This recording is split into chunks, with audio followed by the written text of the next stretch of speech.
Hello, YouTube. This is BUB'S Comics coming at you live with the No Faces Comic Chat.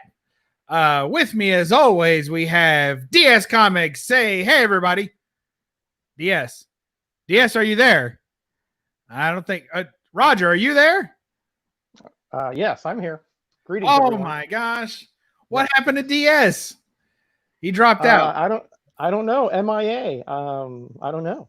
Yeah, there are rumors. There are rumors, but nothing confirmed. Rumors? Uh-oh. All right. Now, I had heard one of those rumors, but I thought you had the inside track on what happened here. Apparently not. I'm afraid that my spies are a little preoccupied with all that's going on. So, DS is lower priority, I guess. That's no good. Well, we had actually, I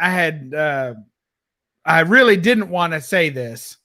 Really didn't, but Roger was supposed to know exactly what happened to DS. Roger, if you don't tell him what you heard happened to DS, I'm going to have to tell him what I heard happened to DS. Okay.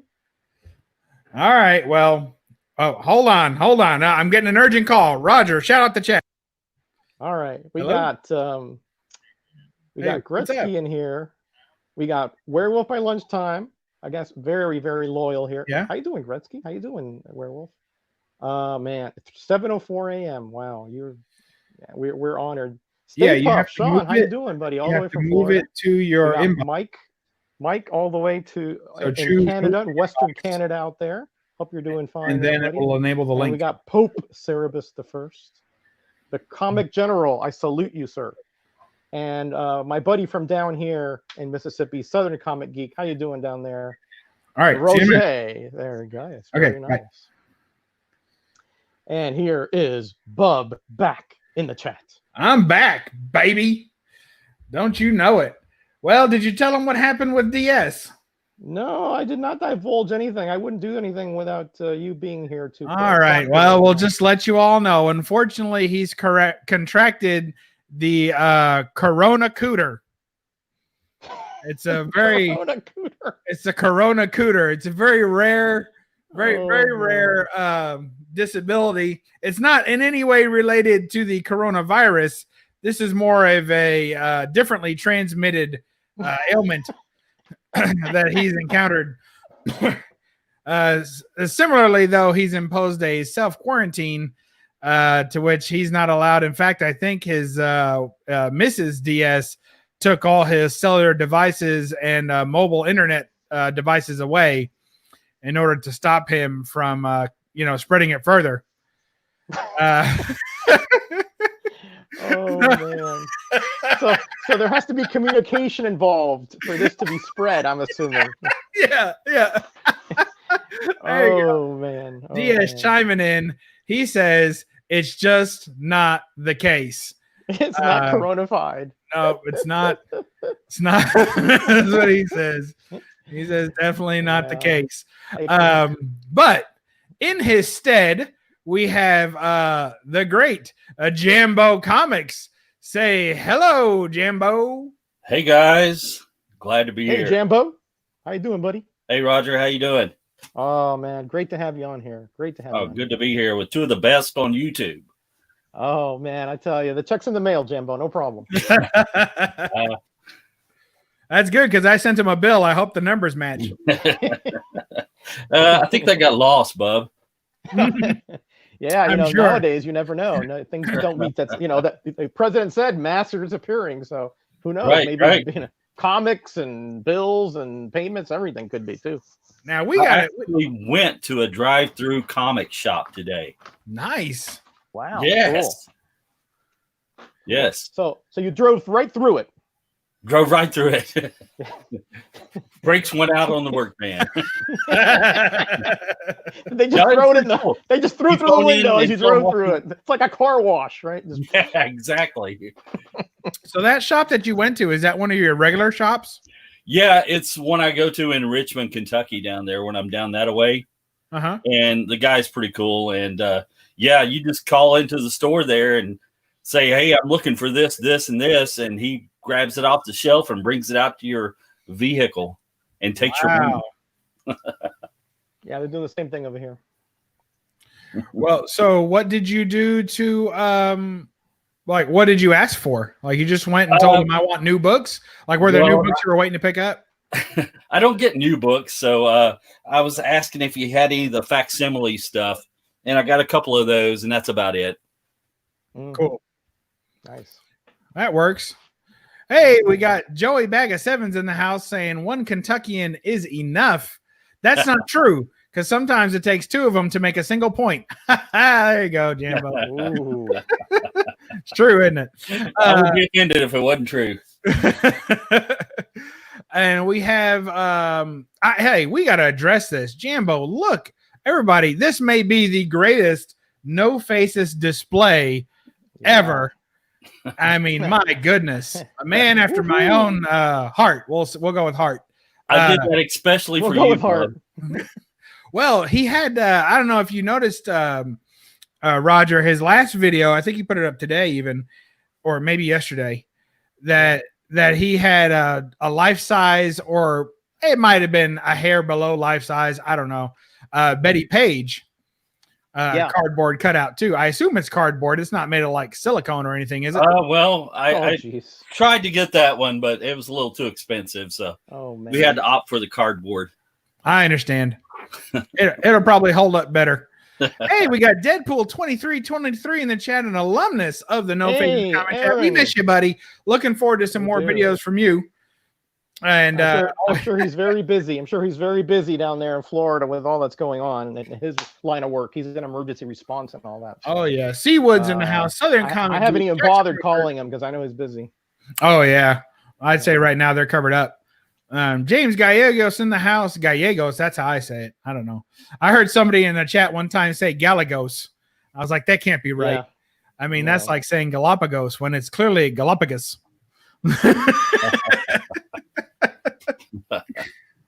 But anyway, anybody catch the name of our little trio tonight? I didn't. No. All right, getting off to a great start there, Jambo. I know it, man. The 10 minutes late, doesn't know what show he's on. What the hell's going on? The cheap guys, right? The cheap guys. That's close. Yeah, that's the gist of it. That's the original version. Yeah, that's pretty good. That's pretty close. Roger, did you catch it? Yeah, the punch producers, prize. I don't know. Yes, that's it. Price tag producers or something. Something like that. It's the price tag punchers. That's who punchers. We are. All right, that's what it was. Price tag punchers. Look out, price tags. We're coming for you with an iron fist. Not the iron fist. He costs too much. But what? Go ahead. I just want to thank Jambo because when I saw his display, I couldn't help but seeing that beautiful Miami Dolphins banner and corner over there to the left. Yeah, I don't think there is anything to the left. What are you talking about? I didn't offend people, but I'm a hardcore Dolphins fan. I won't offend anybody. 70s, yeah, you probably get a couple of AOKs from that. I remember when they were actually good, and I remember when Bob Greasy was the quarterback. So that's telling you something. Bob Greasy used to come into the comic shop that I worked at. Oh wow! When he was a comic fan. Yeah. I lived a few blocks from the Orange Bowl, and I was living there. I was a youngster when they won the not the Super Bowl wasn't there, but that's the 72 and 73 seasons. I was living there, and I could hear the games from where I lived. I was at one of those games in the 73 season with my uncle. Cool. My Uncle Henry took me to the games all the time. Nice. That's cool. Yeah. I was broke back then, and I was, we were all broke. My parents were immigrants, so but we could hear the game fine. So I was there, out in the yard. We had the lawn chairs out in the yard, and where we had the radio and the whole thing. Nice. Cool. DS is commenting there on the Forbidden Planet poster that you've got up there. I think it was DS. I sent him. I was at a convention. I was looking for a gift for DS. This was early on in the relationship when I thought it was going to be that kind of thing. Turned out not so much. So I was I was looking for something to send him. And when you're at a convention, it's really hard to pick for someone else, especially someone who's picky like him. and who has expensive taste like him, right? So it was really tough, but I knew he was a big fan of Forbidden Planet, and they had this really cool book there. So anyway, I picked that up, sent it to him, and he said it was going to be the first thing hanging in his comic room when he got one. Well, he's got a comic room. We've yet to see it hanging, folks. Good choice in movies anyway, DS. That's one of my favorites. And if you look below the poster, I have a signed Anne Francis. Nice. There. Oh, is that the one that wrote the diary in Germany? No, no, that's Anne Frank. Oh my God. Yeah, but it gets translated, Roger. Oh I mean, come on. No, they didn't anglicize it or anything. Oh gosh, Jambo, you see what I got to put up with every week here? I went to I was at a shop in Bowling Green, since you know the area somewhat, Jambo. I'd assume maybe you get that far into the state. Yeah. So I was in a shop in Bowling Green, and they had this guy was a big convention guy. Like he had died, but his whole collection was covered in signed items, and he had a ton of Anne Francis signed things. They were all personalized. Wow. And his name was Donnie. And what am I supposed to do with that? You know? The good thing about that is, they're authentic. They're not fake most of the time. When they're personalized to somebody, it's the actual person that signed it, because it was usually in person. Right. Good point. Very good point. Yeah, and they all knew him. Like, he had a bunch of pictures with them where he would literally, he went to every convention. It's all he did when he retired, is he went to every single convention that he could get to. And even if he had 100 autographs from these people, he would still go and get autographs from them. So they were all kind of on a friendly basis. Now that's the story, right? But you never know, because I've been at some of these conventions, and the people that walk up for some of these signatures and kind of linger with conversation, sometimes the celebrity or the creator looks a little uncomfortable, like this is going on just a little too long. Oh, this guy again, So who knows? But we're going to go ahead and say Donnie was a solid guy, and everybody was happy to see him. So nice. Schomburg's on that rack too. Hey, there you go, Jambo. Go ahead. Let's see that rack again. There it is. Fantastic. Pan to the left a little bit there. No, what's wrong with you, Roger? There's this cardboard thing on the way of the comics there. That's the DS wanted to see the rack, he said. Where? Good. Oh, Alex Ross, Fantastic Four. That's beautiful. Oh, thanks. I was watching One-Legged Books put a couple of three videos out of a room tour. I watched a ton of videos today. I didn't comment on any of them. I was feeling a little under the weather. I was just tired. I was just laying on the couch. I watched them all on my TV, and I didn't comment on a single one, but I watched a ton. And his was one of the ones that I watched, and 3 of them. And he had a ton of Alex Ross signed stuff. Big Alex Ross fan. I did not know he was such a big Alex Ross fan. So that's cool to find out. Very nice. Bitbiter says, hello. You guys are going to have to help me with this one. Mabuse? Okay. Mabuse cast. We'll go with that. I'll go with that. Yeah. Yep. We got one of those Vampirella stands. So where do you guys put all this stuff? Believe it or not, my comic room is not that huge. I had to expand into my daughter's room when she moved out. So I have actually all my comics are in her room. And this is just like the spillover. Well, is she allowed back in her room or not? Oh, yeah, it's my room now. I've done tucked that sucker over, and I'm going to knock the wall out in between this room and her room there. So awesome. She can't come back. She's done. This is the only thing that I kept from that Donnie collection. Oh, nice. I could not pass it up. That is nice. And if you see, my wife had a bottle of nail polish that was almost the same colors as the background, but don't get tore up. I did not. I just put it on the casing, so you can see it says to Donnie. Best bat wishes. So isn't that cool? Oh, Yvonne Craig, was that her name? And then, huh? Yvonne Craig? Yeah. I think so, right? That's good stuff. Yeah. You mean Emma? That's right. Yvonne. Oh, is that her? Yvonne Craig? Oh, I didn't know that. Yeah. Batgirl. That was Batgirl. Yeah, with Eartha Kitt was Catwoman. That's right. She's Catwoman. There's a close up. Well, like the glare is in the way there. I never apologize for it, Roger. I don't apologize for it, but I'm just saying, Look at that. Isn't that fantastic? That's nice. Heck yeah. I couldn't pass that up. I actually have some here that was personalized to somebody else too. And the person's name was Roger.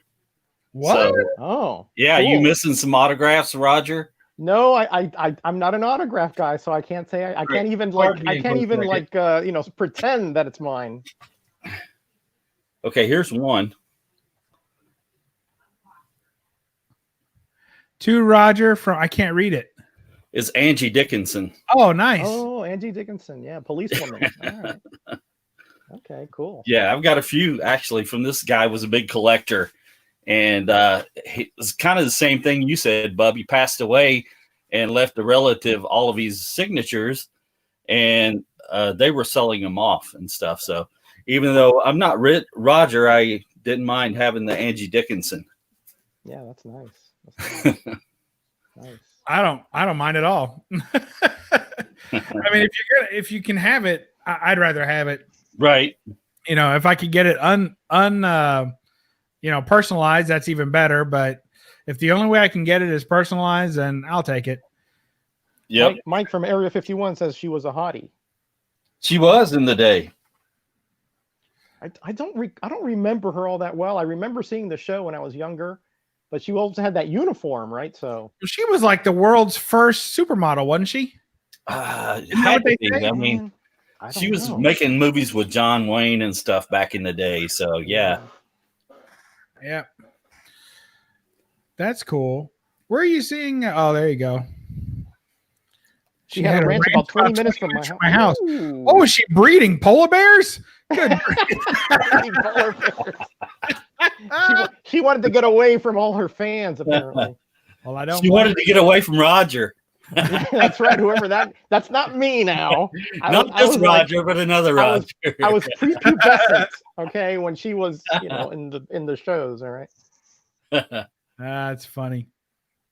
Well, guys, what do you say we start on our big topic for this evening? We'll get into it. Great to be back. First of all, we missed last week. DS wasn't able to make it last week as he was undergoing treatments, and then this week therapy. Yeah, therapy. And oh man.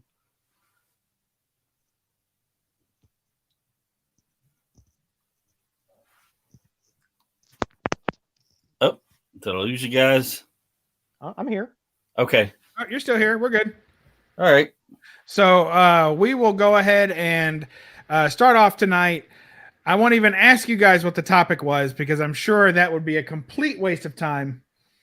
True. It would be. Let's see if I can remember what the topic was. I don't remember you putting it in the email. Yes.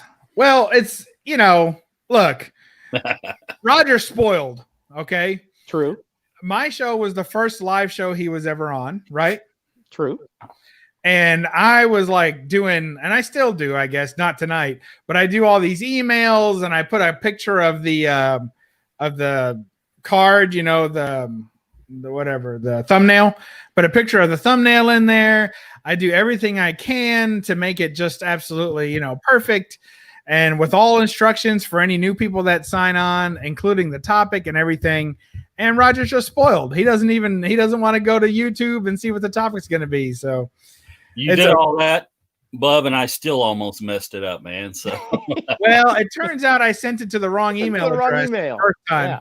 It wasn't you, Jambo. It was him to your. No, it went to spam after I sent it again. Yeah, it went to my spam. I'm not too super tech savvy, so look diagonal and up. Okay, that's the guy who put in Gmail instead of Yahoo. Okay. Yes, that happens. Well, I pulled a few cheap books that I got at good prices. And all right. Sorry, you're right, Jambo. All right, here we go. So the idea is that we're going to be talking about what a good deal on comics is, and let me give you the quick reason that this came up. So this came up because I was watching, like I said, a bunch of videos today. I watched ETA Nick put out a video. I don't know, he puts like 3 out a day right now. So one of his most recent ones, maybe today even, was basically, I can give you a whole synopsis of the whole thing, but the bottom line of the reason what pertained to this topic was that he was saying is that if you get a low grade book, like an extremely low grade book, and you know, basically if you're paying fair market value, that there's a difference between a fair deal and a good deal. Even if people run around and say, oh, well, I only spent this much for this book, but if it's not a good book, I guess what he's trying to say is if it wasn't a good book, meaning a good conditioned book for whatever it was, then it wasn't a good deal. That's what I took from it. And I didn't even bother to put anything in the comments about it because he's kind of funny with his comments. Like you ever have someone that you like? I had a boss one time, the owner of the company, right? And if you sent him an email with 5 things, he would read the first thing, respond to that half, and then ignore the rest. So like if you if you needed to get anything done, you better put that one thing at the front, you know. And you know, ETA Nick's a little bit like that. So, you know, commenting on his videos, unless you're going to give kind of one word like, hey, good job, or I agree, you know, a lot of times he misunderstands it and he just fires off a response. And then it's like, well, now this is some kind of argument. Let's not even bother. Right. So I do him the favor and I don't comment on too much of his videos. But anyway, but this one kind of struck me because I was like, you know, I just don't agree with that. And what I don't agree with is that I think that there are 2 types. This is for me, you know, and we'll discuss it. But to me, I think that there are 2 types of grades. And it's kind of in life too, right? You're either shooting for a number grade or a letter grade, you know, whatever, something. So in other words, a book could be a VG or it could be an 8.0, right? Whatever. But then there's also, to me, a pass fail. And some things in life are pass fail, right? Like they say, you're either pregnant or you're not. Yes, DS, you either have Corona Cooter or you don't. You know, you get the test and you find out 1 line, no Corona Cooter, 2 lines, you got the Corona Cooter. So, you know, you got to find these things out in a pass fail sense sometimes. And I think for me, certain comics fall into that category. And you have to decide what that mark is for what's going to be pass or fail. What is it? Because it's different for everybody.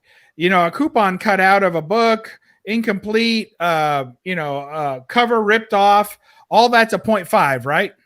Mm-hmm. I mean, and I'm not going to get deep into the grading companies because that's kind of outside the point. We're talking more about raw books, right? So, but all that would be by the grading standards that most of the companies adhere to would be a 0.5. Well, if that's an action number 1 or an AF-15, are you telling me that doesn't hit the pass mark? Like that definitely does not fail. You know, if anyone had a chance, not in my world. Yeah, if you could spend we'll even bring it down to Roger's, you know, monthly comic budget. If you've got $25 in your pocket and you want to, and someone offers you an action number 1 with the cover ripped off and rusty staples, a little bit of foxing on the inside and maybe some water damage on the interior, would you buy that for $25? Sure. Come on. Let me put you one better. Okay. Right. If there was a page of that comic, okay, that was original, I'd pay $25 for it. So yeah, I hear you. Yeah. And well, here's DS, poor fella, he couldn't make it tonight. He said, I go for complete unresto, and presentable. So to him, that's a pass-fail mark. So if the book's incomplete, it fails, right? If it's restored, it fails. If it's unpresentable, I would assume that means like if it had a big, your book can be complete, unrestored, and it can have a big X mark across the whole book, right? Yeah. Someone could take a marker and write their name all across it. That would not be restored. It would still be complete, but it would also not be presentable, right? Correct. So there's 3 things that to him make the book fail. But if it passes, then I think you move on to number grades and things of that nature. You know what I mean? Yeah. So, I think some books, once they pass, I'm going to buy it if it's for a good price. Now, what's a good price, right? What's a good deal versus a fair deal? Well, if you're buying a rag, you should be paying the lowest amount that a rag is worth in that book, right? For that book. But like you said, you'd buy a single page. Would you buy a single page of X-Men 266, Roger? No. And that's a key book that other people are paying good money for it. But for instance, a single page of X-Men 266, let's say this book is worth, I'll throw $75 out there. What do you think? You guys can we just throw a number on there? Yeah. $75. It's got 32 pages. Let's say it's 50 cents a page. If I ripped out page 6 from this book, would you pay 50 cents for it? Not even the book, much less the page. So, I mean, so what I'm saying is that there's a fair price. I don't think that really exists as much. I think there's where my budget meets condition and meets, availability. Because if that book is difficult to find, this book is readily available, right? Yeah. I've had 3. This is actually this is not the copy you sent me, Roger. This is another copy. Okay. So I've had 3 of these books come into my possession now in less than a year, and 2 of them in less than 2 months. So that's a readily available book. I would not pay for a piece of that book, nor would I buy one with a big red X on it. And you almost couldn't lower the price enough to make that worth it. Look what Werewolf is saying. Highlight that, Bub. I would buy the staples of an action one. I love it. Oh man, that's great. That is fabulous. Yeah, I think there's some books that you would get regardless. Like a Marvel 1, Action 1, Detective 27. I mean, if it's got a page out of it or something like that, if you got those thousands to throw down, yeah, you're probably going to go ahead and get it. I mean, unless you have one already. Well, no, that's a good point. So if you're talking about upgrading books, you're totally right. So like this book here, I paid less. I paid less for this book than I did for my original copy of this book. Okay. But this book is in much lower condition than my original copy. And because I already have another copy since then, my budget for this book was on the floor. I mean, I won this book in auction and it was so close. Literally, if the other bidder it was in a YouTube auction. If the other bidder had went even a single dollar higher, I was going to fold. That's how close the margin was on that book because I didn't need it. It was a good price for the book, even in the condition that it was in. And I figured, you know what? If I get it for that, fine. But if I don't, I'm totally good walking away because I already have the book. Don't need to, right? Yeah. No urgency at that point. Yeah, it's a good point. No urgency. So what do you guys think? Roger, we'll start with you. What to you makes or breaks the good deal? What's your pass-fail point? And then where do you go from there? Well, for me, I think that I don't pay market price or anywhere close to it for comics. That's just not the way I'm wired. It's not the way I've ever done things. It's not the way I ever will do things. Right. Right. There's a soft underbelly to that proviso or to that, blanket statement. And that is if it's the last issue of a long run, and then I just want it to be over. I want the journey to end. I will go a little bit beyond my incredible cheapness, right? but I am very patient. I have put runs together over the course of 25 years, paying $1, $2, etc. Okay, just because I don't like to pay a lot of money for comics. I'm just not in that kind of mentality, right? But right. To me, as long as the comic is complete, and it is dirt cheap. I'm not saying a good deal, like you were saying. Good deal to me is you're paying half market price. Okay, that's a good deal. That's good to know. If I'm paying 10 or 15% market price, that is my sphere of buying right there. Okay, so that's why, like, these things that I got, I got these for like $2-3 each. Yeah. That was like kind of a quirky thing, right?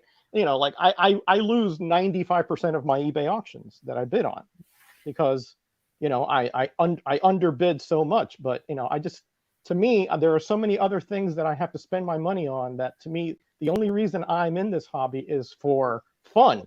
So it's not fun for me to spend half my rent on a comic or whatever, my mortgage payment.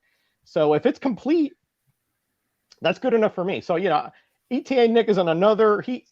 Let me put it this way: if it took $1 to go around the world, right? I couldn't cross the street with a nickel. Right? Hey, Chris is asking a great question. He says, "Define complete, Roger." I think he's obviously talking to you. So, define complete.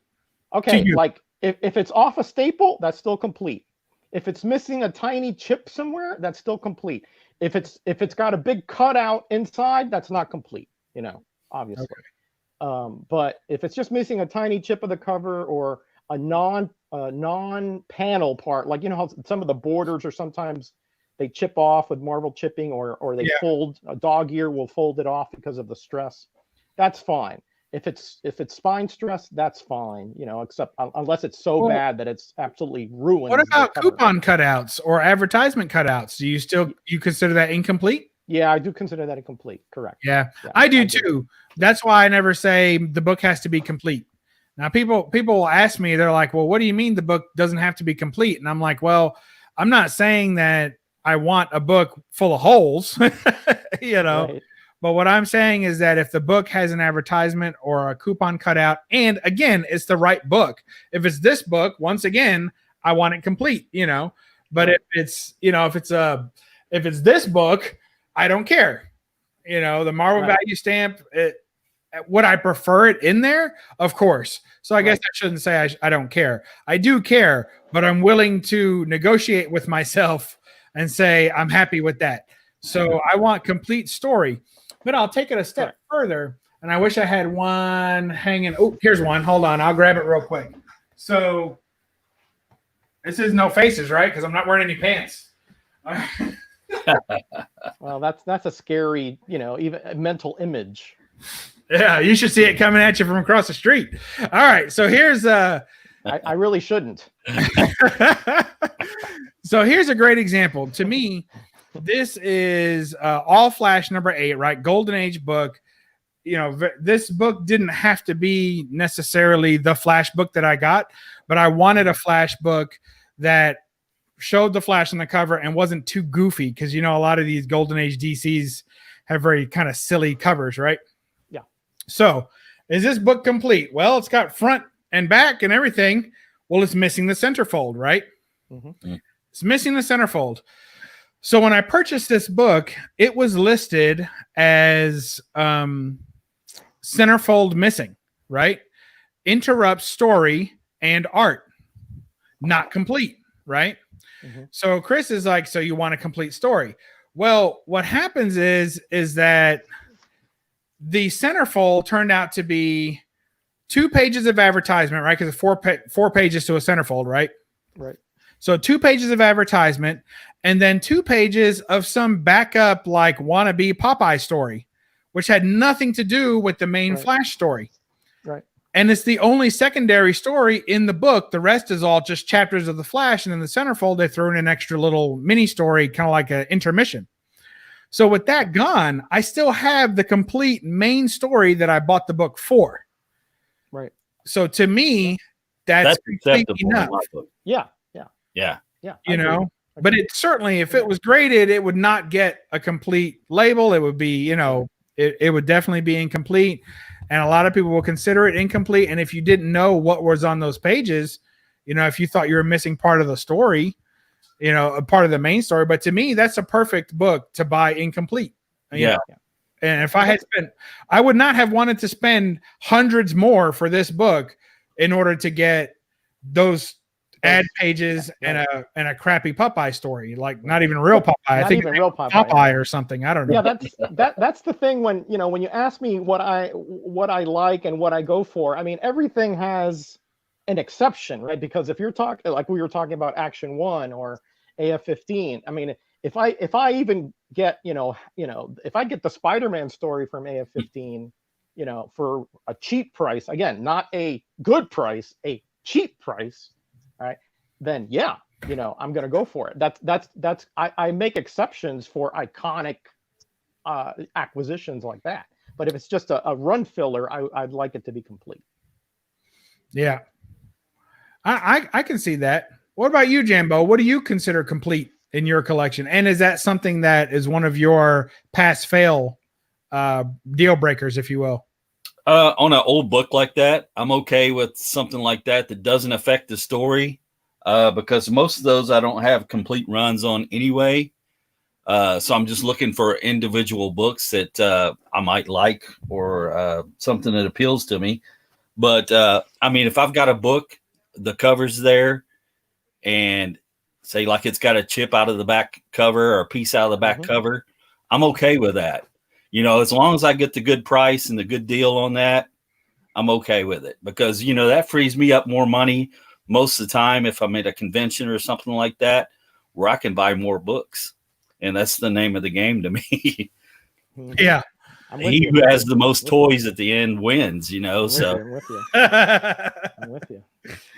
Yeah, I can see that. And as long as the story's there and the main story and you can read it, I don't care if there's creases or even a little chip out here and there inside, a staple loose. I'd like for one staple to be at least attached, so the thing's just not floating around in a bag, getting all tore up and damaged and stuff, So, that's kind of acceptable to me. But of course, I'm like everybody else. I like to get them in as good as condition as I can. But, like I said, if I can save some bucks and get something else, I'll do that. Yeah. It's rather that's true. I'd rather have 2 low graders than 1 mid grader.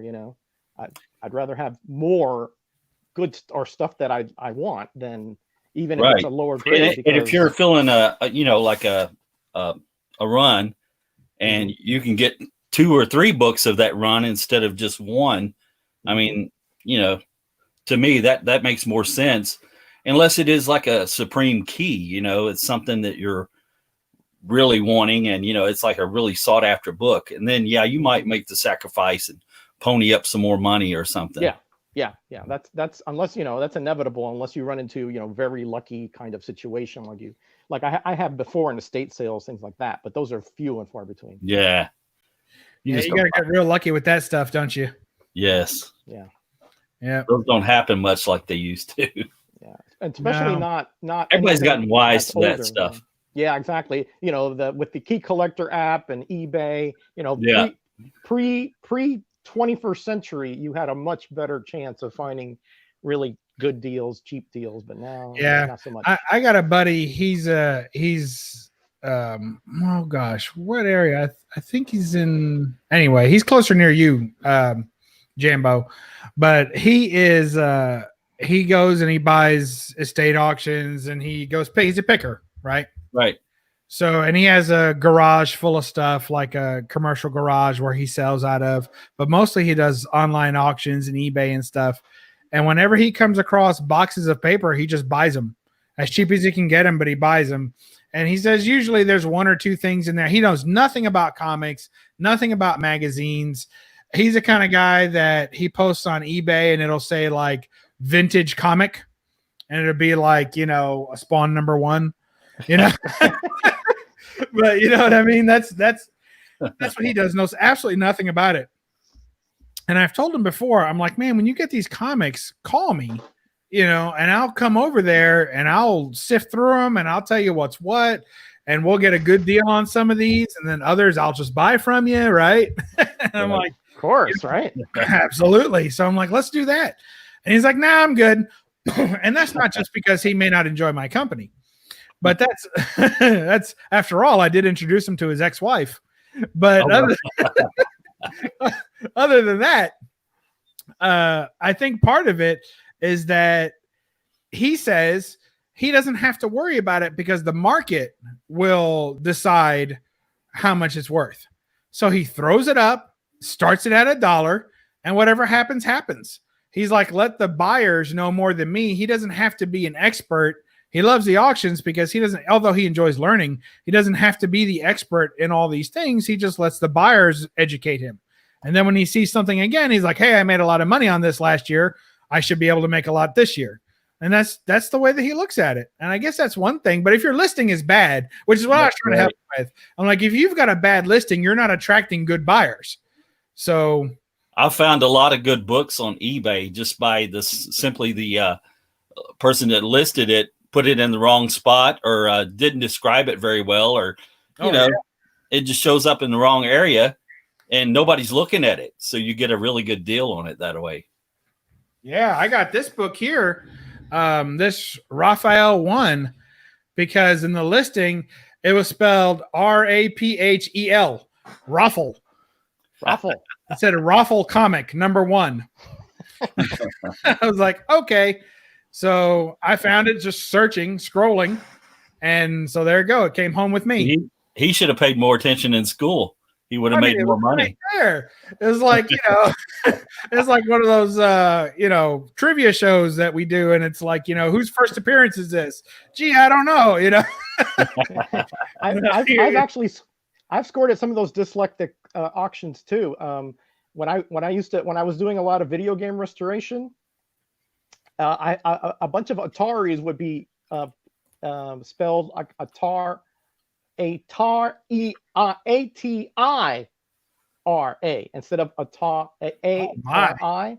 Yeah. So I would get stuff sometimes $20-$30 for whole systems and stuff because they couldn't spell, or they didn't, So it happens, Yeah. People don't pay attention to that kind of stuff, and it can really kill your listing. And so anyway, that's what I was trying to tell the guy. I was like, look, it's not just about, you and your, how you're going to sell the book. It's also about how people are going to buy the book. You need people to know what they're bidding. And there's such a thing as buyer's confidence. It's real. When I see a really crappy listing, like when I saw this listing, I assumed it was going to come poorly packaged, and it did. It was about destroyed. Yep. So, and it was sent media mail. So, when you see that, I already know that it's going to be bad, Yep. A bad listing usually means bad shipping, bad customer service, if that ever becomes an issue. Cheap shipping a lot of times. When I see a bad listing, usually all those things go with it. Yeah, usually somebody that doesn't know anything about comic books, they will send them out shipped very poorly. I mean, they will be packaged very badly. And I got one just the other day, and it was just in a manila envelope, and that was it. And, no cardboard in it, no bag for the comic. It was just thrown in the envelope and shipped out. But it was somebody that didn't know what they, had. So, yeah. Jackson Roykirk says he's going to look for an action #1. You're probably buying that from Louisiana, buddy. That's the downfall to being a cheapskate collector too, because you rarely get a good shipping. Like I received something the other day. I paid $4 for like 5 comics, and it just came in this thing here. No backing board, no bag, no nothing. It's just thrown in there. So thank God that my mailman and I have a good relationship. He knows that I'm a comic collector, so he puts everything, flat, on the door, in front of the door for me. But yeah, when you're a cheapskate collector, you take a lot of risks. Let's just put it that way. Yeah, I understand that. I mean, I made an offer on this book and it was accepted, and nowhere did it say it had brittle pages. And the pages themselves aren't brittle, but the cover is super brittle. So you got to be really careful. Hey, look at that. We're comic bros. Yay. Yeah. You put a little extra top on your backing board, didn't you? Is that so you could like pull it out of a taller bin or something? Yeah, exactly. So I can actually have a place because, like you said, some of these do. This one is not brittle, but my Lanzo Casey is pretty brittle. This one, let's see, where is that? I have the complete set, but I know. Nice. Rub it in, Roger. Oh, did I say I had the complete? This one is a little brittle. This one here. Yeah, you have to be very careful. The spine is like barely hanging on up here. So I don't understand. Are you saying that you have almost the whole set? No, I have the complete faucet mini midget set. Not the mini midget like that had those weird one-off characters that came after, but I do have the faucet ones. No, they weren't reprints actually. They were like promotional comics. They had like State Trooper this and all this kind of weird things. But this is the biggie though. This is the one I had to pony up almost $20 for. Oh boy, that's the big boy of the group right there. 15 something for this one. That hurt. Did you have to sell your dog's winter sweater to pay for that? Well, no, but I did have to sell the hair, but anyway, but this one is actually in really good shape, Bub. This is I was afraid that since it was a cheapskate purchase, that this one is like very fine. I mean, it's like nothing wrong with this at all. But anyway, I got lucky. My first Golden Age book was a Mighty Midget, so I'm happy. The Phantom Eagle. You had it on the back of one of those, I think. Yeah, I have them somewhere. Yeah, right here. Yeah, somewhere. Yeah, these are a hoot with the red every other page red. Oh, there you go. There's mine and a custom top loader. Get with the program there, Roger. Ooh, I'm too cheap for that, man. I'm too cheap for that. Man, I'll sell you one of these. I only have one, but I'll sell it. Yeah, that's okay. Like I said, I can't afford to pay bub prices for things.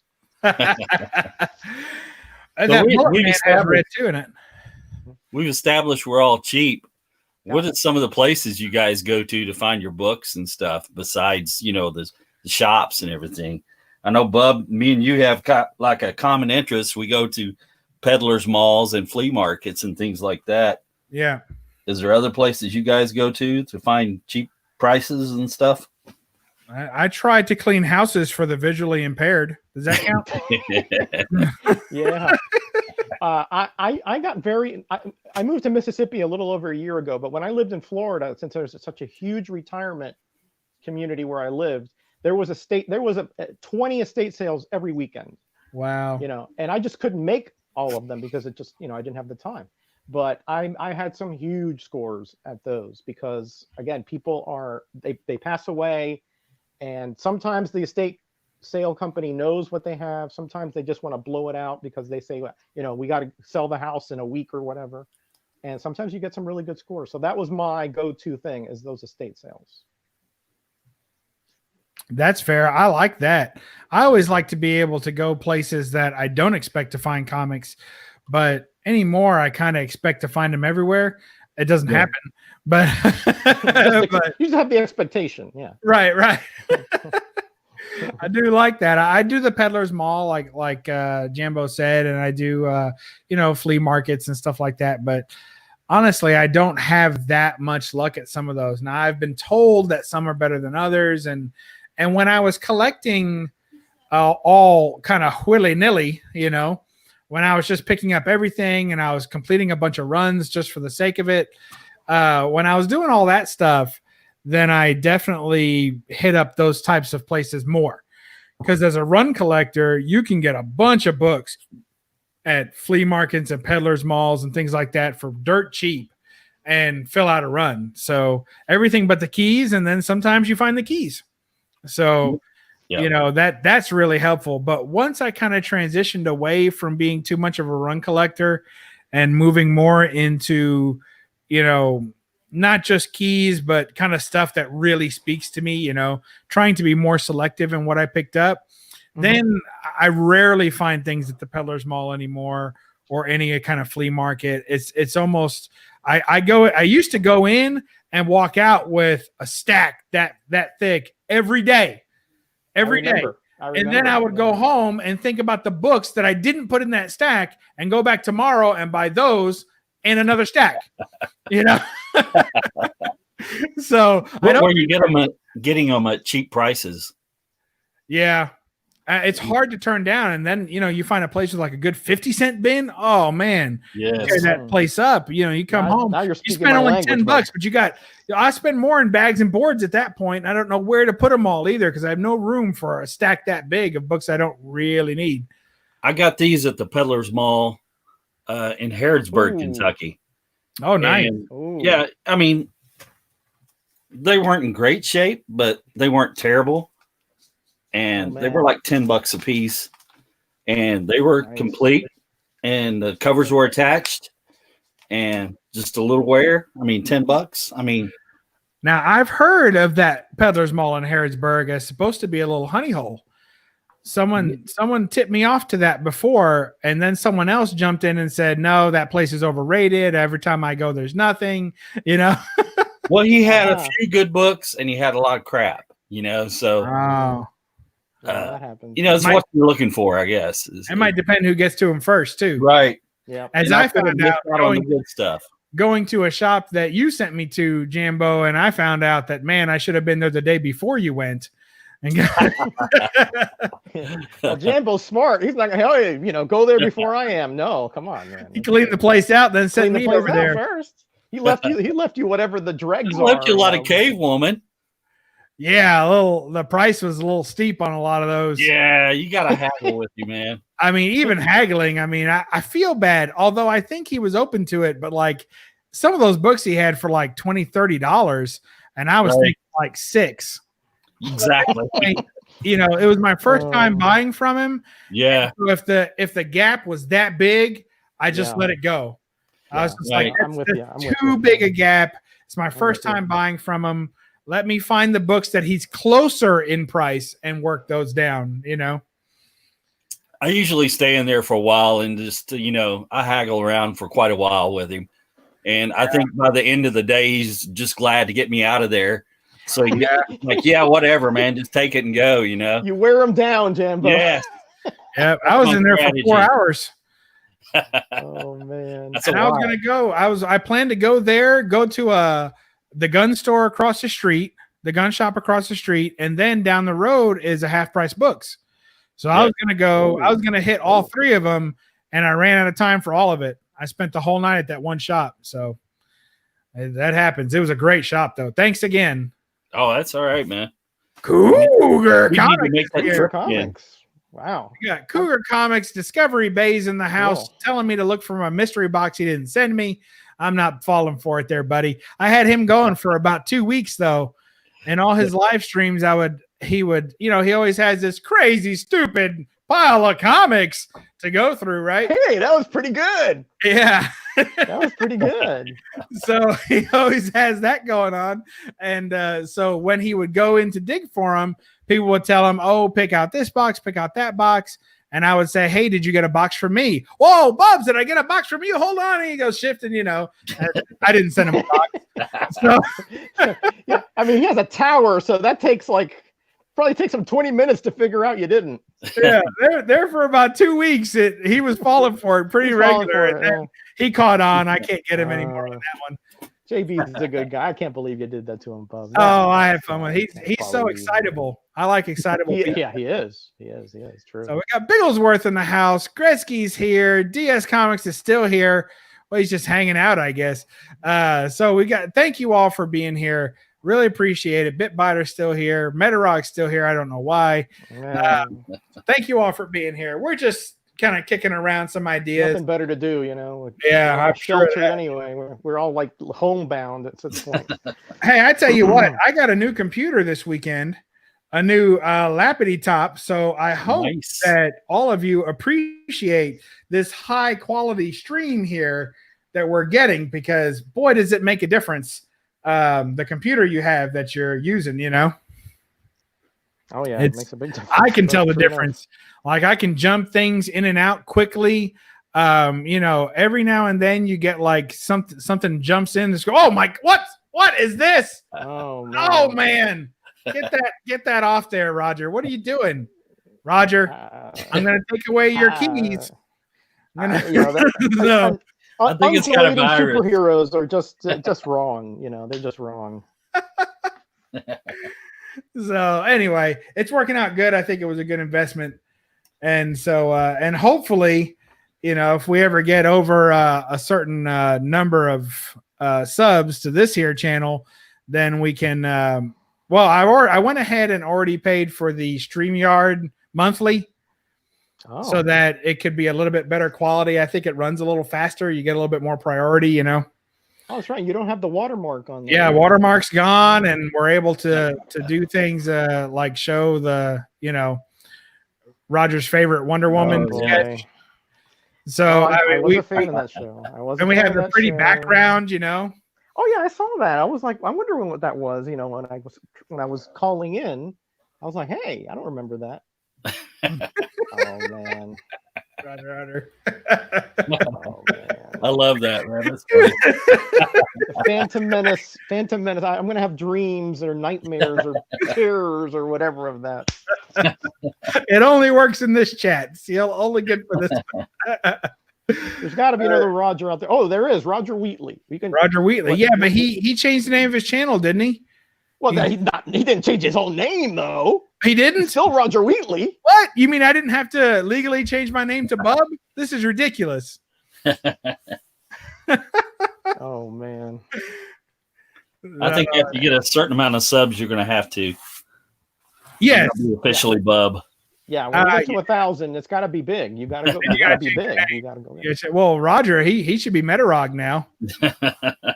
I used to call him when he first started. I used to my wife, she would like, "What are you watching?" I'm like, "I'm watching a YouTuber. His name is Metarog," because it's Roger, so I always assumed it was Metarog, like you know, based off his name. Either way, people call me either way. You know, it's wrong. No, I prefer to be right. In high school, they everybody they go the shortest route, you know, and you have to pronounce Raj. There's a little bit of a follow through, you know, but Rog, it stops, it's sudden, so you know how that goes. I think I first had the name Bub in middle school. That was an early name for me when I was in middle school. A few of my friends called me Bub, just a few. Origin of Bub Comics. Yeah, there you go. Goes way back to the middle of school. Yeah. So we're talking about cheap books. We're talking about how we're getting cheap books, and we're also talking about what's a good deal, what's not a good deal. Yeah. You know, let's talk about good deals gone bad. Oh, that happens. Now I know Roger has some horrific eBay stories. We're not going to beat up eBay too bad today. It's the only place some people can get comics right now. Yeah, now, yeah. I'm looking through some now. Yeah. Yeah, I bet. I mean, some of the things that we've talked about, and the chat's helped us. You know, Chris Barrett making a couple of good points there too. That the definitions of these things, and DS is talking about that too, and Pope they can be different to different people. You know, what I call complete, what someone else calls complete. Yeah. And sometimes these listings, they were teasing in the chat about you'll get a book that says complete and it's missing the cover. Yeah, complete but coverless. Yeah. Yeah, complete but coverless. Yeah, complete but coverless. I've looked at books that were alive except dead. You know, that's right. Exactly. It's Schrodinger's cat. I've looked at books that had facsimile covers that said complete. Mm-hmm. Mm. It said complete with facsimile cover. Mm-hmm. And so I'm thinking I'm going to get a complete book, and then they're also going to send me a free cover. I can like frame or something, right? Because other than that, that's not complete. Yeah. So no, that's not complete. Not even close. And in the early days of eBay, I don't know if you guys remember, they didn't have really pictures. Yeah, the first year or two, I think they rarely did they have a picture. So it was really the Wild West. You didn't know. You would ask for Fantastic Four, you get a Marvel's Greatest Comic. You know. Wow. You'd ask for Spider-Man, you get a Marvel Tales. You know. So you didn't know, and you had to pay by check. So by the time the check got there, they cashed it and they shipped it. It was like a month sometimes when you would get stuff. Wow. So it was really the Wild West. So yeah, back then, forget it. Now it's a little better because you have the buyer protection and all that. Back then they didn't care. It was just A meets B and makes C. That's it. That's no good. Yeah. Yeah, I vaguely remember that stuff. I wasn't buying a lot of books back then on eBay. Mm-hmm. So yeah, I missed that. So I'm glad of it. yeah. Let me tell you, the pioneers, we had to go through a lot of that stuff. I mean, thanks, Roger. But thanks, Roger. Yeah, right. But you got good deals too, because sometimes the converse would occur. That they would say, well, this is Spider-Man versus some guy with a gun and a skull, and it was you had a 129. I had some 129 sometimes, and instead of the Marvel Tales reprint, things like that. So it rarely, but it did happen. So DS isn't here tonight. Well, he's here in spirit, but not in body. So I think one of the things that he has mentioned before that has always kind of stuck with me is that when you're buying a book that is labeled to be a certain way, but they don't put pictures, it's harder. It's hard to believe it. I think he had once said that when buying raw books, now I don't know if he does this anymore, but if they don't have at least a certain number of pictures on eBay, he won't even consider it because they're just assuming that there's something in a picture that he hasn't seen yet that would stop him from buying the book. So, I mean, good pictures are a big part of it. And there is a lot of them that just do the front and back cover, and that's it. Yeah, sometimes you don't even get the back cover. Sometimes you don't even get the back. Yeah. It's better now, certainly, than it used to be, because people are a little more cognizant of the collector market than back then. But I mean, and DS, he buys things, he wants them in a certain grade so that he can either rectify them by pressing and cleaning or whatever and flipping them, or it's something that he wants to keep for his collection, which is that's going to be it, that kind of thing. So I can understand why he has that kind of outlook, shall we say, on eBay auctions. I can understand. Yeah, and it's tough, and there's so many more places to buy. He says, here he is. I like front, back, and at least a few interior pics. Man, I hardly ever see a book with interior pics. I mean, that seems like it never happens for me. Very rare. Maybe you get the centerfold. Yeah, maybe you'll get a centerfold. Or maybe you'll get the splash page. I do see that sometimes. Yeah. That's about it. Yeah, that does happen sometimes. Yep. So, or you'll buy from a place like don't some of the auction sites only show you the front cover anyway? Like they don't show you the back. Some of those. Yeah, you mean like Comic Link? Those like Comic Link, and I don't know. I've never bought one from there. I wouldn't know. When you buy from like mycomicshop.com's auctions, they only have the front cover. Usually. That's who I was thinking of, My Comic Shop. Yeah, I think they do just show the front. Yeah. That's it. Yeah. They give you a grade, but I mean, that's it. Yeah, and you can kind of trust their grade, but a lot of times it'll have a low grade, and then I look at the picture, and the picture looks phenomenal, and that really scares me. So I'm like, what's going on with the rest of this book that I can't see? It must be destroyed. Yeah, sometimes the covers are the best part, and inside, you can have cut out, or you have a lot of brittle pages on the interior, and that you can't tell obviously from sometimes you can tell if there's a little bit of shadowing around the cover, but again, you have to be really like eagle-eyed and know your stuff to be able to sort of decipher if there's hiding something inside the interior. And I leave that up to geniuses like you and DS, because I don't go anywhere near that. Roger, you give DS way too much credit.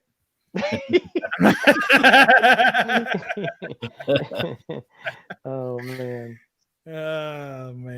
Well, we had Jambo in the house tonight. Jambo, is there anything you want to yak at us about, or what? No, I'm just thinking, that when you're out buying comics and stuff, I mean, if you find something you like and you're happy with it, I don't guess it really matters. If you've got the money to buy it and that's what you want, hey, if you're happy with it, then get it.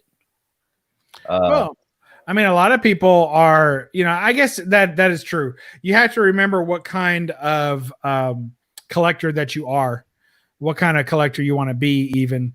Because if you're going to buy a book that's for your PC, I mean, I think, Jambo, you don't sell books, do you, generally? No, I never sell books. I mean, I just I buy what I like to read, and the covers and stuff that I enjoy, like Schomburg stuff, any of that, and it's because I enjoy it. I'm not gonna try to flip it and make a profit or anything like that.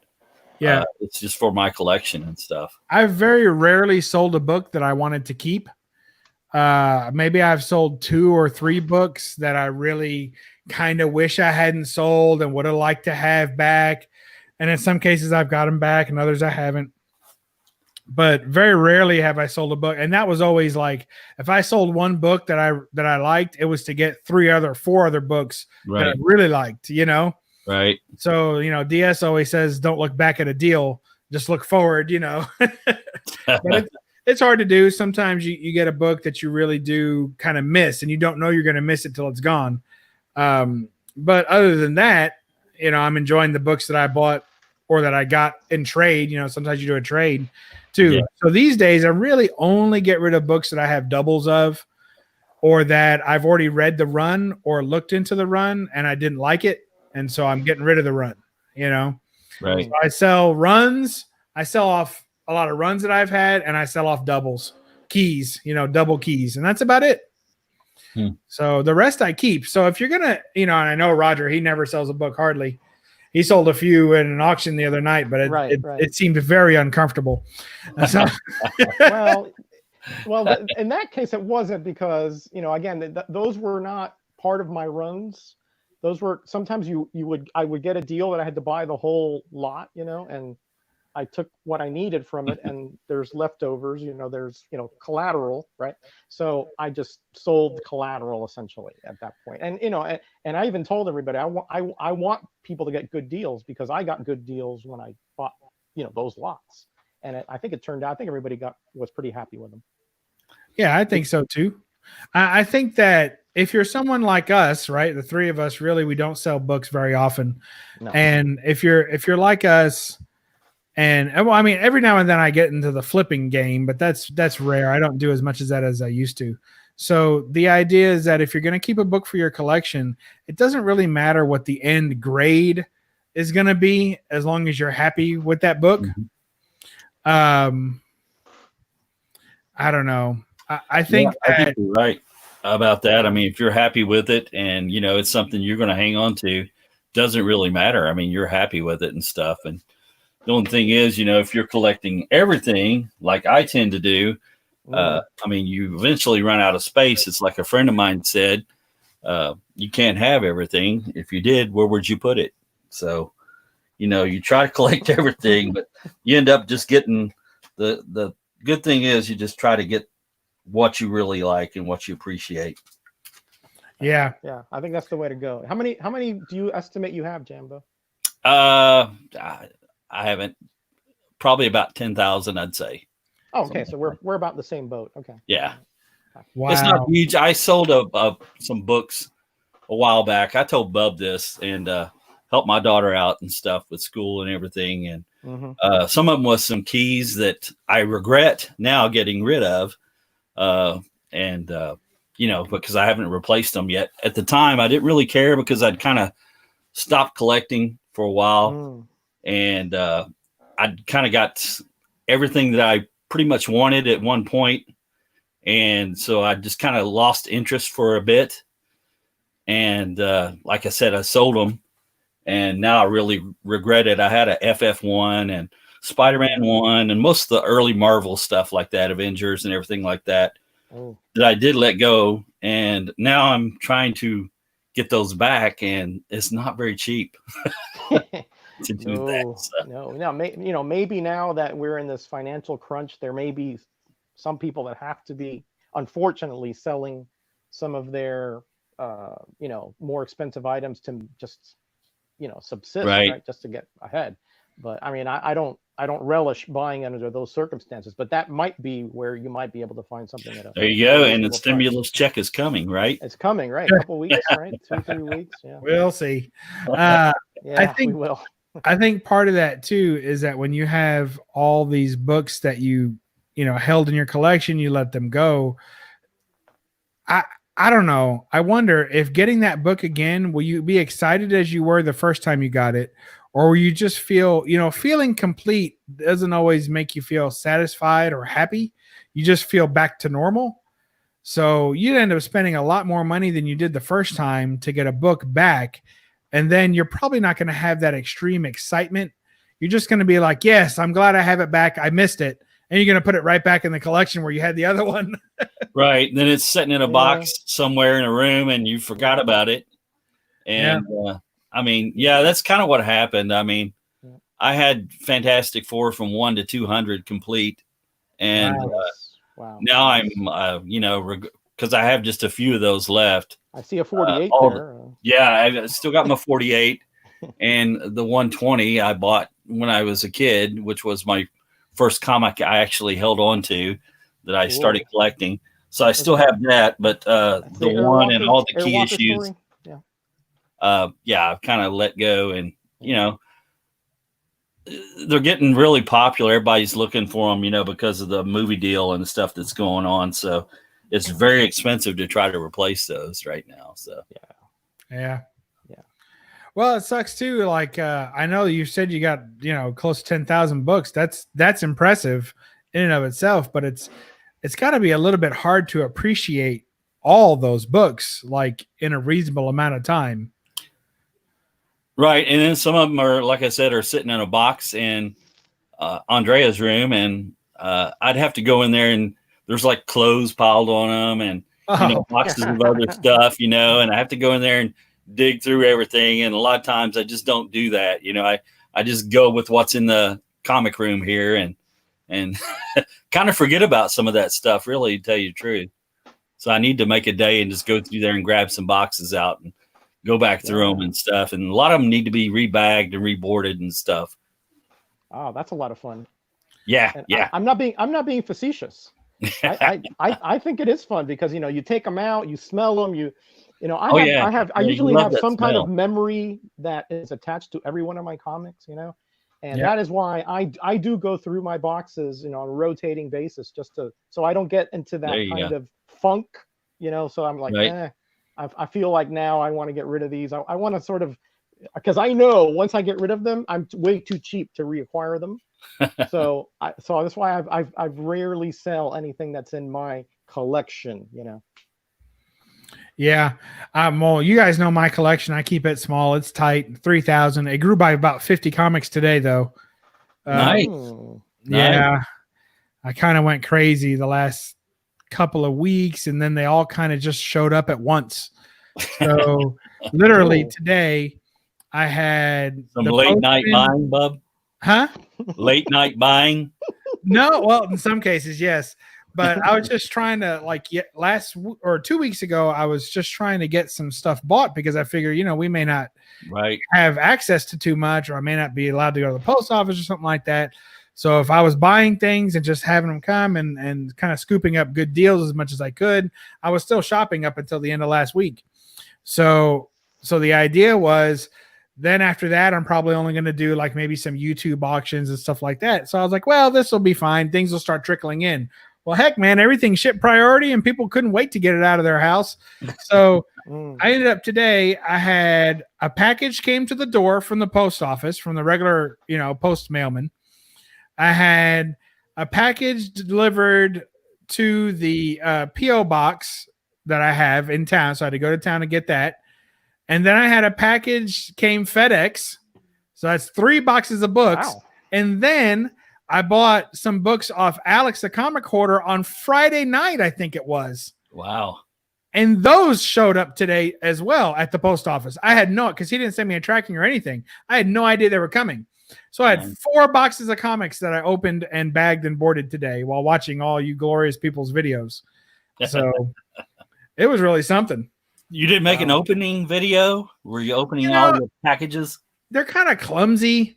I don't I try to make videos that I like to watch. Right. And when I see someone, losing their breath over opening a package, and it takes forever in the sound, and they whack the microphone, and then they kick the camera. And, I'm not knocking anybody who does it well, but a lot of them are really hard to watch. I like the ones like Russ. He will pre-record his Russ 9000 or Super Russ or Russ Collectibles. Yeah. Super Russ 9000, yeah. But he that's what he calls himself. Super Russ 9000. So he will pre-record his, and then he speeds up the video for you and plays it at like 8 times speed to get through all. And all you hear, it sounds like a chipmunk running up a hill.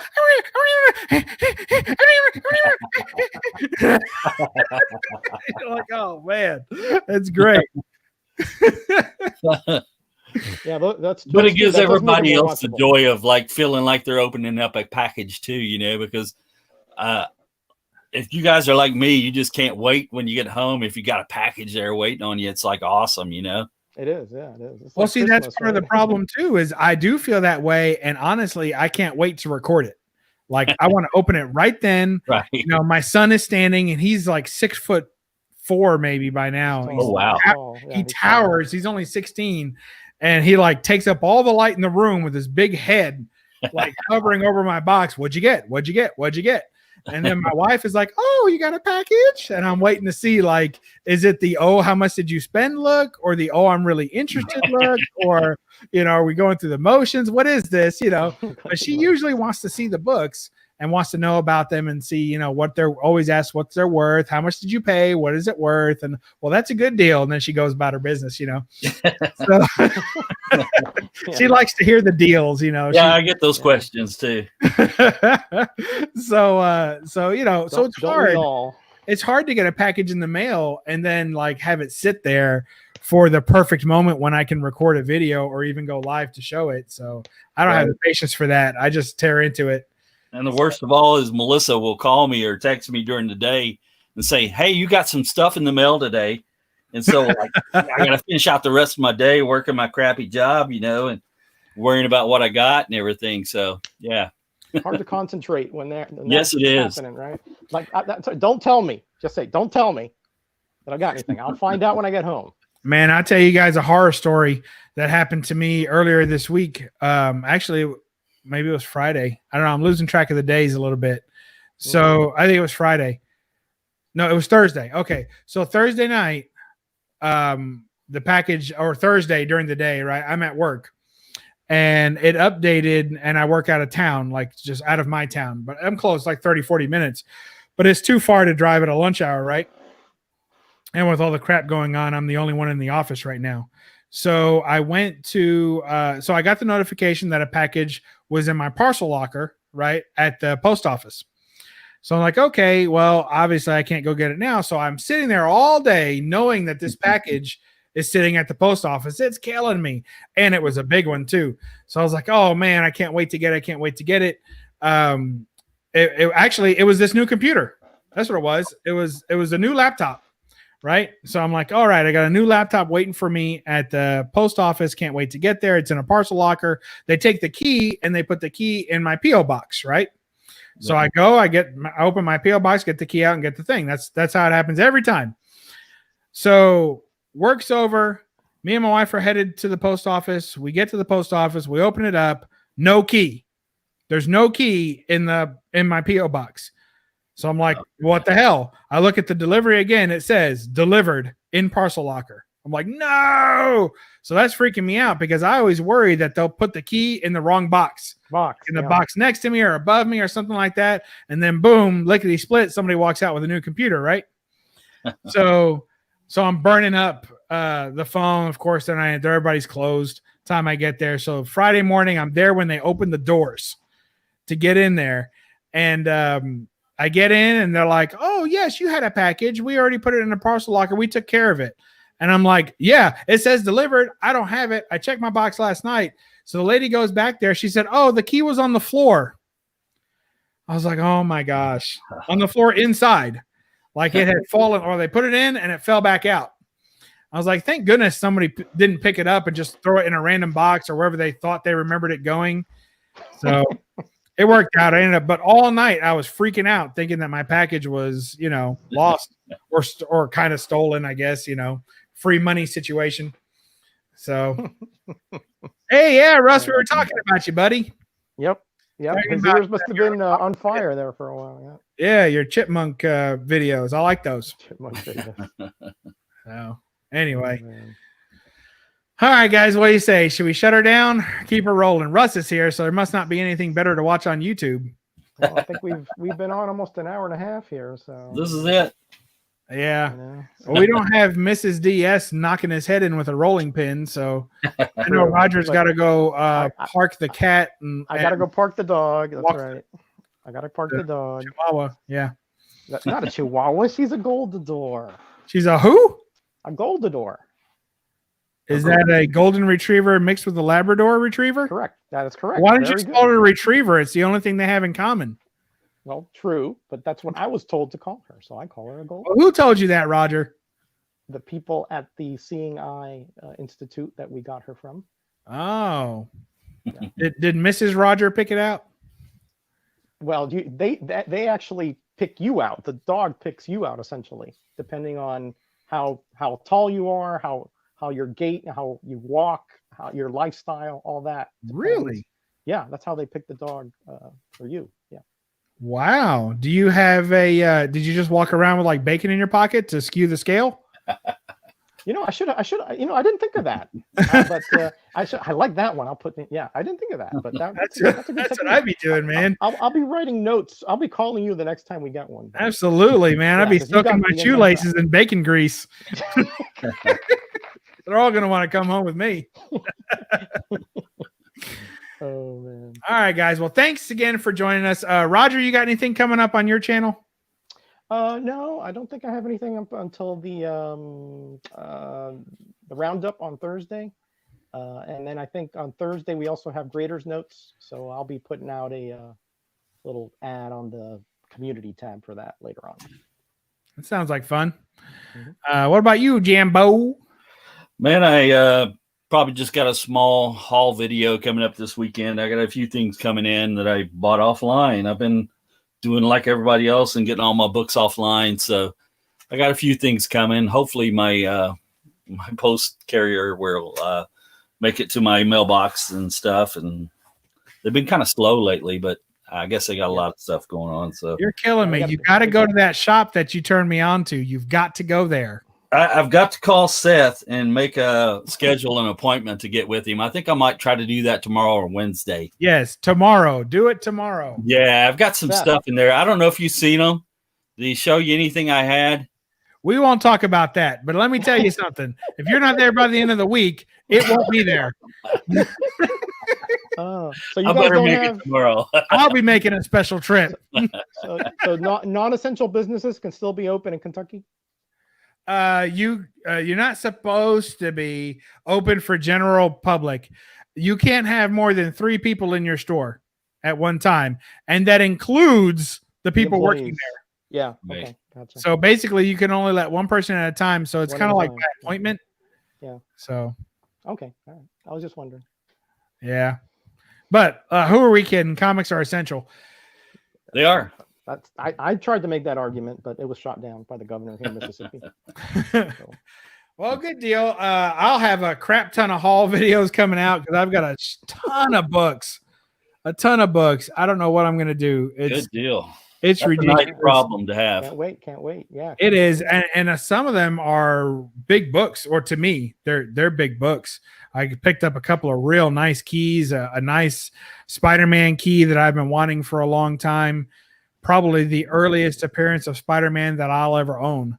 So very, very happy to have that. I'll be dropping that one probably, I don't know, Wednesday. I say I'll probably put that one out and then be filming the rest over the course of the week. So cool. Should be good. I'm working from home these days, so plenty of time to film. Working from home. Oh, let me tell you something. My wife is working from home, and I'm working from home. And I can tell you right now, there is a big difference between the two of us working from home.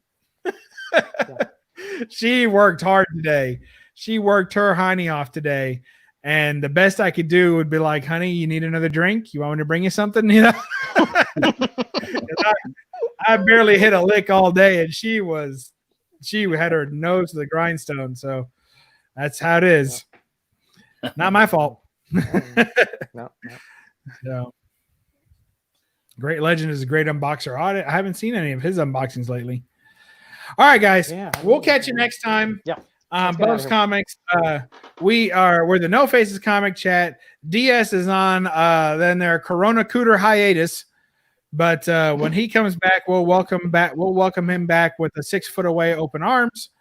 And we'll catch you all next time on the No Faces comic chat. We'll still be going about every week unless something else happens. And remember, read a comic and don't apologize for the glare. Bye-bye.